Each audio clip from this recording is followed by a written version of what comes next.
захар, ориз, брашно, леща, спагети, олио. От няколко години взимам такава помощ и много ни помага на бюджета. За пръв път тая година получаваме и тоалетни принадлежности.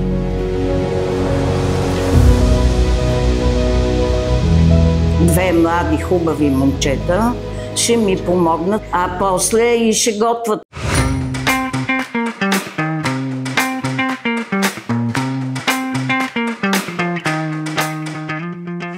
16 октомври е Световен ден на прехраната. Днес учениците ни получават възможност в Европейската година на уменията да представят своите професионални знания и умения, като приготвят ястия с продукти, включени в пакети, с които програмата за храни и основно материално подпомагане подкрепя хората в затруднено положение. Всяка една рецепта може да бъде бюджетна и да бъде качествена. Децата направиха едни страхотни рецепти с една добра креативност в тях и беше много вкусно. Аз се казвам Мирослав, успешно завърших професионална гимназия по туризъм град Банкя. Аз съм Денислав, успешно завърших специалност кетеринг. Ние сме тук заради каузата да помагаме на хора, които са с не толкова големи възможности. Да си разнообразят менюта и да видят с продуктите, които им се дават, че може да не е само консервата, може тази консерва да се приготви, например, с спагети. Ще видим какво ще сготвят. Казват, че е тайна. Хайде, момчета, заповядайте. Добър ден, Славчо. Това е моя Славчо. Пенсионер съм повече от 20 години.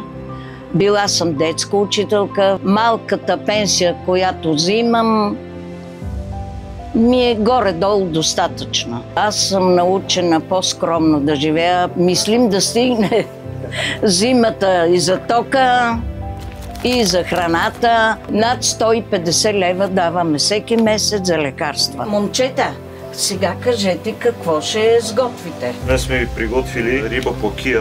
Ще използваме херингата от тези продукти. Също така спагети тип болонезе.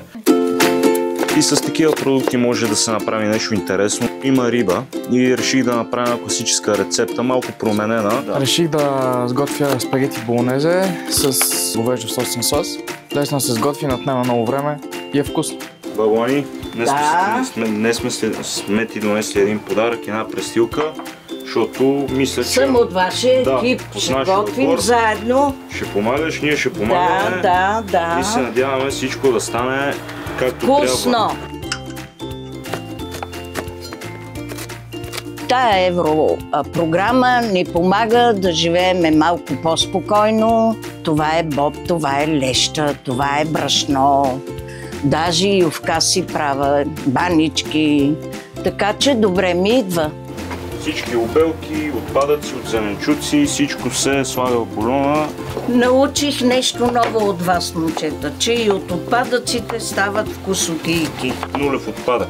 Всичко, което можеш да използваш, много се изненадах от нейната реакция, защото не са очаквали, че от остатъци може да се направи нещо.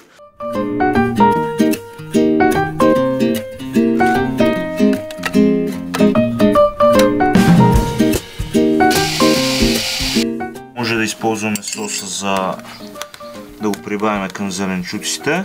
Ние иначе сме свикнали от консервата рибата си я хапнем така за вечера и готово. Соса и зеленчуците са готови вече. Изсипваме ги в тавичката. Внимаваме много да не разливаме. Спагети, аз си ги казвам макарони, с малко сиренце, масълце и така.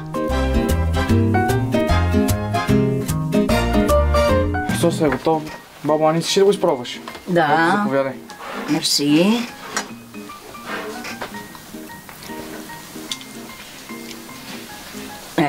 Са е по-добре от преди.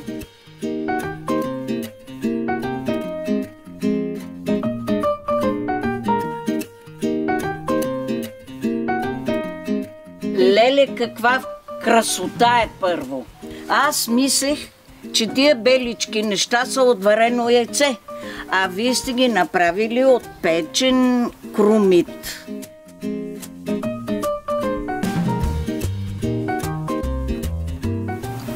Много е вкусно. 10 точки.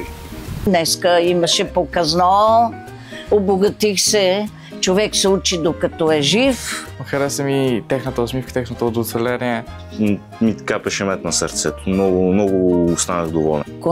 Консерва, ама от консервата си става ядене. Тази програма мога да кажа, че е много важна, понеже има хора, които нямат толкова големи възможности. Трябва да участва във всяко едно семейство, което има нужда. Помага на много хора. Има хора много по-зле и от нас. Това е голяма помощ за семейството.